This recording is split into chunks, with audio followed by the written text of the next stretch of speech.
everyone! Welcome again to my channel. Nakikita nyo itong dalawang isdang ito.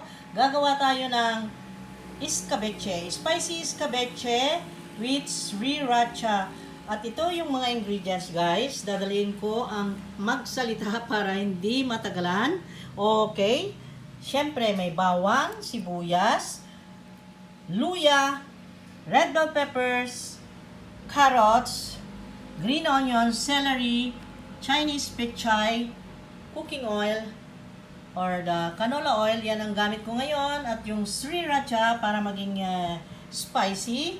At eto guys, ayan na, carrots, okay, black pepper, salt, brown sugar, cornstarch, at patis. Ayan. Nakita nyo? Yan ngayon ang ilalagay ko sa lutuin. Okay, ito ang ingredients, kaya antabayanan nyo guys, masarap ito at napaka-healthy. Very good to the health talaga. Ito ay special na lutuin. At ito ay nanggagaling pa ito sa influenced by the Spaniards noong kapanahunan pa ni Kupong-Kupong noong panahon pa ng gera. Naks, panahon ng gera, oh my God. Dahil itong isdang ito ay makikigera ngayon, tayo ay magluluto ng masarap at tayo ay hindi dapat makigera. Okay? Peaceful lang at masaya. Wala, nagpapatawa lang guys. Oh, so ayan ang ingredients, nakita nyo. So ngayon, ipagpatuloy ko na ang pag-process niyan at ipagpatuloy ko na ang pagluluto.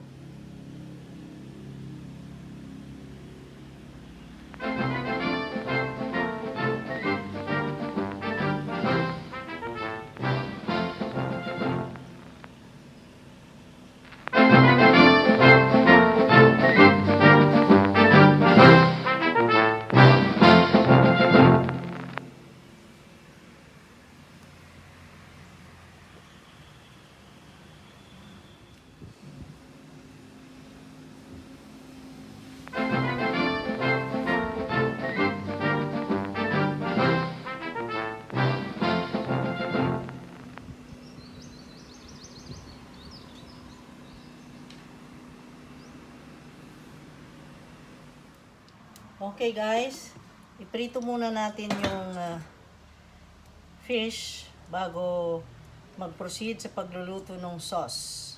Okay? Ayan, pinainit muna natin ang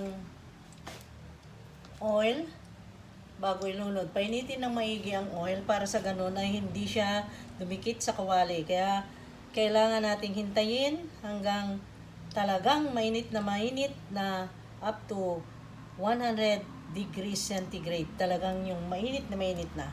Okay? So, hintayin lang natin. Eto no guys, i-try natin. Kung kunting tubig, kung okay, mainit na. Nagre-respond lang oil, so let us cook na. Anyway guys, itong isdang ito, nalagyan na ng salt. Kaya,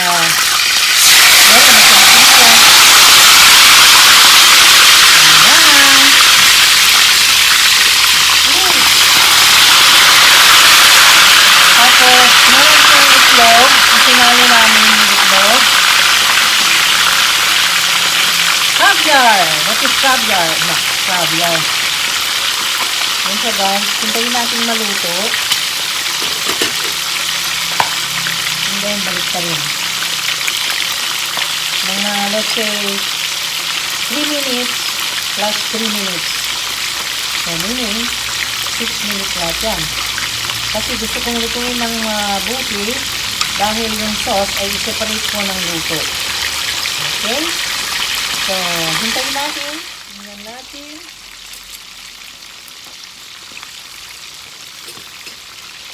At 10 minutes. Okay na. Talagang binilangan ko siya guys ng 3 minutes. At yun na. Ito na ang kabila. Kaya balik pa rin. Ayan.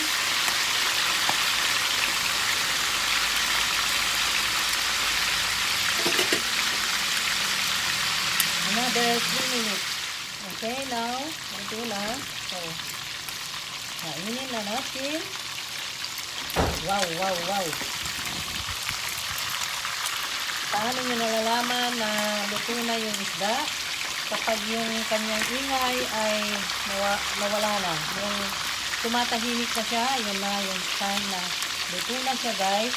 Kaya, yan, ready na yung plate, yung tray. Tanggalin na natin. Wow, harvest time. Sarap. Wow, ang sarap ng katambak, guys. Ayan ang katambak. See? Hindi nadurog. Buong buo siya. Ito ang magandang escabeche. Buong buo. Ayan. Patayin ko lang na po. Then, gagawa tayo ng sauce, guys. Lilipat ako sa tabletop burner ko. Dito lang ako nagprito kasi malalaki itong niluto ko. Kaya, mas maaluan lutuin dito. Doon tayo kasi wala akong lapagan ng mga spices. Kasi, walang table na malawak dito. Kaya, nandun. Okay, so, let us transfer. So, pagpatuloy na natin, guys. Mag-gisa na tayo. First of all, syempre, sindihan ito. Ayan. And then, konting canola oil. Ayan.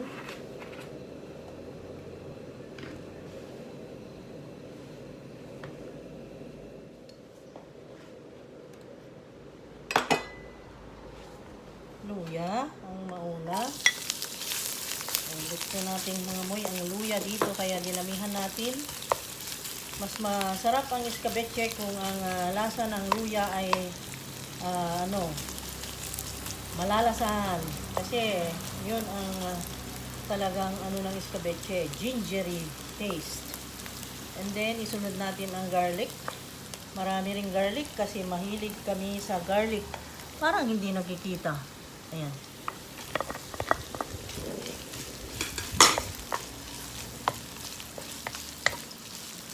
Ayan.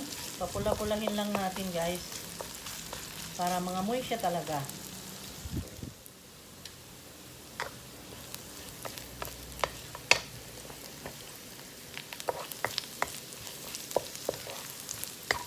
Ngayon, nag-brown na. Isunod na natin yung red onions.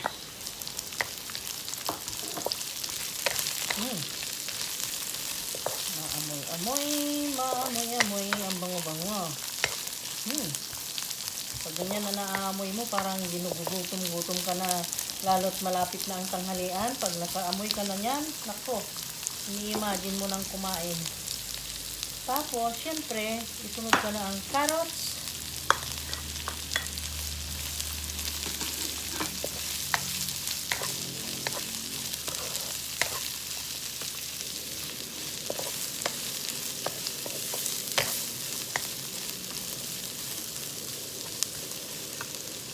Ayan. Tapos,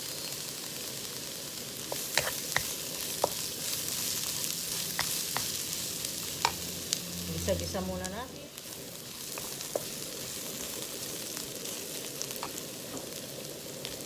Next is celery.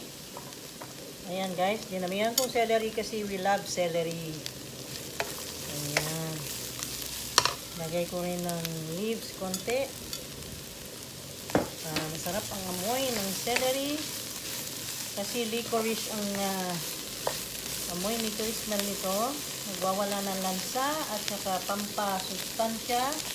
At sunod ay ang bell peppers. Ako, sarap nito. Grabe. Tapos ngayon, habang hindi pa natin natimplahan, magtunaw ako ng konting, asan ba yun? Ito, tunawin natin dito. Konti. Lagyan ng konting vinegar. Ayan, vinegar. Para pampalapot. Lagyan ko siya ng konting tubig. 1 glass of water. Para pampalapot ng kanyang sauce.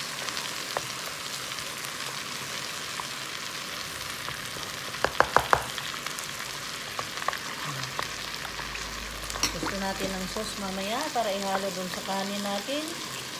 Magbahog-bahog ka. Okay. Ayan. Di ba nakita nyo? Sarap. Then,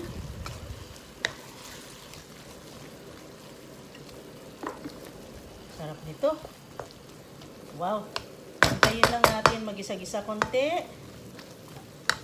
And then, lagay na rin natin ang Chinese cabbage. Oh, ang daming gulay, ano? Ang daming sangkap. Masarap, guys. Depende kasi sa inyo kung anong mga gulay na ihalo ninyo sa escabeche. Okay? Pwede rin kangkong. Yun. Kaya lang, naubos ang kangkong namin. Yan, Chinese cabbage. Very good din yan. Diba? Ayan. At igisa-gisa lang natin hanggang maluto. Tapos, kuha pa ako ng pampalasa na patis. Patis. Ito. Ang patis. Bao. Ayan. Ang patis bao. And then, nakalimutan kong sabihin kanina, yung tomato sauce ko, yung Pinoy style. Ayan guys, yan ang magpalasa sa ating escabeche. Ayan, diba? Nakita mo? Sarap. Konting tubig pa, dahil na tuyo.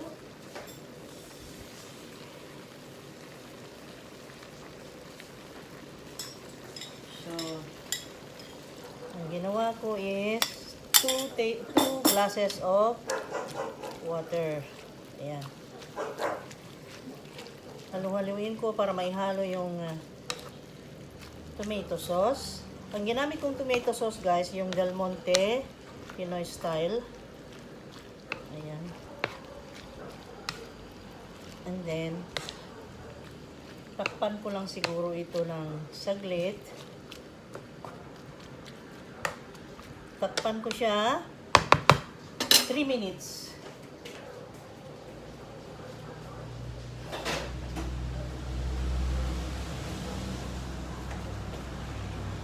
Okay, takpan ko siya. Cover it and then let it simmer for 3 minutes. And then it's done. Okay, silipin natin. After 2 minutes of waiting, ayan. Luto na, kahit 2 minutes pa lang. Bilis, no? Pero before na maluto, ay ilagay na natin yung brown sugar para manamis-tamis because this is sweet and sour. Must be sweet and sour. Ganon yung escabeche. Sweet and sour sauce. Wow. Sarap. Very colorful. Very yummy. Wow. Tikman ko muna yung alat niya.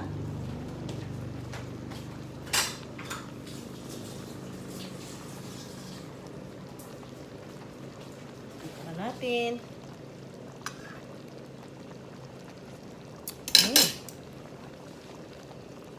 Konting-konti. Siguro a pinch of salt. Yan. Kasi konti yung fish sauce na nilagay ko.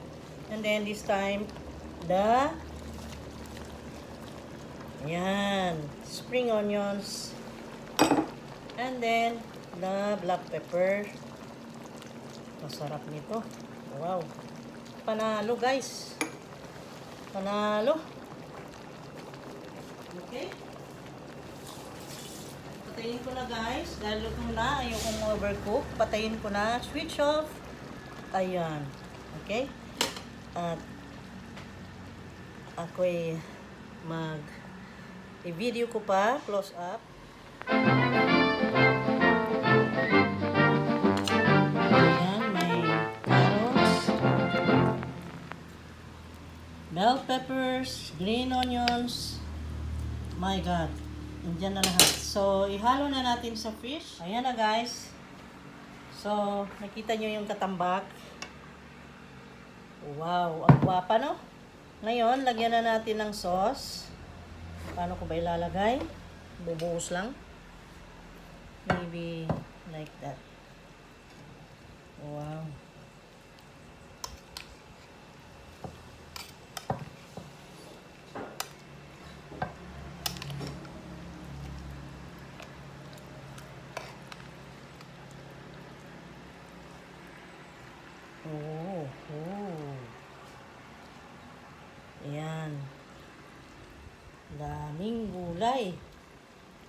Kita nyo?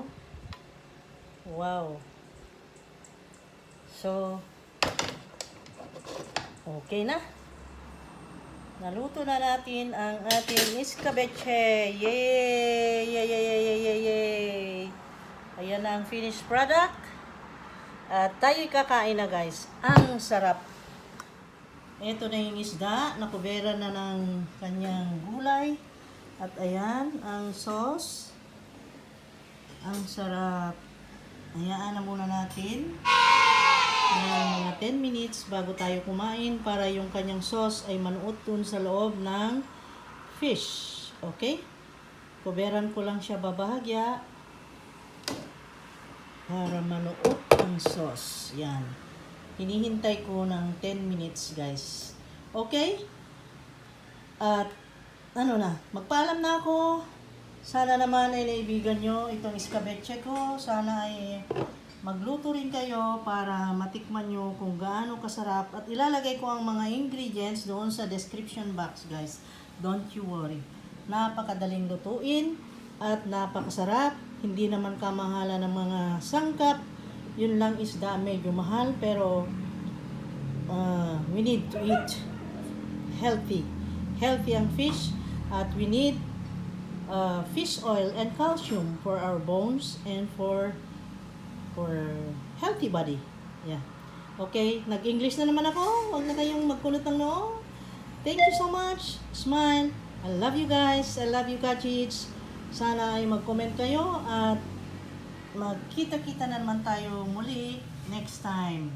Sa mga hindi pa nakasubscribe, pindutin na ang subscribe button para maging member ka na ng Chits family para ikaw ay maging ka-Chits na rin. Okay? Thank you so much. Love you guys. Take care. Have a good day.